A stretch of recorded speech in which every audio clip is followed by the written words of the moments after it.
The boy was the weakest person in the entire village, so weak that even a rabbit could beat him up and leave him in tears. But when he went to apply for a job, he nearly scared a former knight commander to death. That's because the boy gave off an absolutely terrifying aura of power. Oliver immediately went on high alert, thinking James had come to destroy the kingdom. But James genuinely believed he was weak, since his village was actually the hero village. From his brother, James had learned that the outside world was amazing, and he wanted to become a soldier. At the village chief's request, James set off to find Grace, a witch living in the royal capital. The journey took him 3 days. Grace mentioned that if he'd taken the train, it would indeed take about that long. James told her he'd run the whole way. This shocked Grace, because James had just claimed he was weak, yet running for 3 days straight was anything but weak. But James insisted that if it had been his grandfather, he could have made the trip in just 2 days. Grace wondered if James had run into any monsters along the way. James felt he'd been pretty lucky he'd only encountered some animals, like really big bugs and fire-breathing lizards. Grace immediately told him those were extremely dangerous monsters. James, however, thought that only creatures claiming they'd conquer the world counted as real monsters. Grace got all worked up and blurted out that those were demon lords, and in her excitement, she moved too quickly and spilled hot coffee on herself. James quickly pulled out a handkerchief to help wipe her face. When he wiped it clean, Grace was absolutely thrilled. Her face had suddenly become so much smoother, and her wrinkles and freckles had completely disappeared. This was because of James's handkerchief.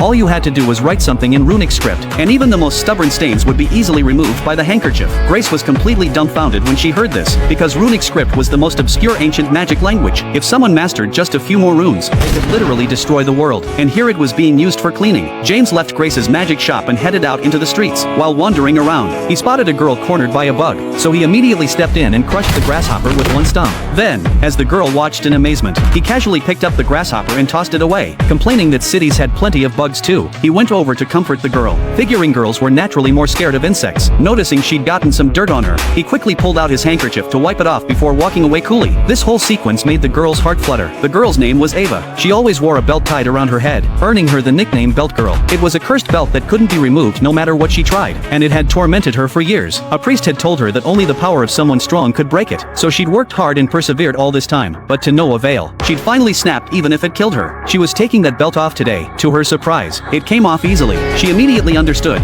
James was the strong person she'd been looking for. The next day, recruitment day finally arrived. The instructor had deliberately gathered some unusual people, like the infamous mercenary Lily. She'd once beaten up her employer and was still wanted. The instructor promised her that if she enlisted, the warrant would be dropped. Yet even this tough mercenary was scared out of her mind, because she'd sensed James's terrifying power. When James greeted her, she immediately jumped into a combat stance. James thought he'd frightened her and bowed apologetically. Lily was completely taken aback by this. The next second, Ava suddenly slammed into her and sent her flying. Ava